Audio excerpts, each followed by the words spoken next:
దేవుడు పరీక్ష చిన్న విషయాల్లోనే పెడతాడండి, పెద్ద బాధ్యతలు అప్పగించక మునుపు. ఎందుకంటే చిన్న విషయాల్లో ఈజీగా ఫెయిల్ అయిపోతుంది. చిన్న విషయాల్లో నిలబడడం చాలా ఈజీ చెప్పాలంటే, పెద్ద విషయాలలో కంటే చిన్న విషయాల్లో నిలబడడం చాలా సులువు. కానీ చాలాసార్లు మనం చిన్న చిన్న విషయాలలో నమ్మకత్వాన్ని నిలబెట్టుకోలేం. దేవుని ఎదుట ఇదిగో ప్రభు నీ నమ్మకంగా ఉన్నా, నువ్వు నాకేం అప్పగించావో దాని విషయంలో నమ్మకంగా ఉన్నానని ప్రూవ్ చేసుకోలేక పెద్ద పెద్ద ఆశీర్వాదాలు ఎన్నో మనం కోల్పోతూ ఉంటాం. కారణం ఏంటంటే చిన్న విషయాలలో నమ్మకత్వాన్ని కనుపరచలేక. Does God care about the details?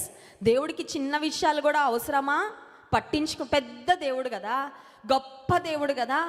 ఆకాశం నా సింహాసనము, భూమి నా పాదపీఠం అన్నాడు కదా. ఇంత గొప్ప దేవుడు చిన్న విషయాలు చూస్తాడా? ఖచ్చితంగా చూస్తారు. అది మనం గుర్తుపెట్టుకోవాలి. చిన్న విషయాలు కూడా, ఈవెన్ యువర్ లుక్స్, తప్పుడుగా ఒక చూపు చూసినా చూస్తాడండి.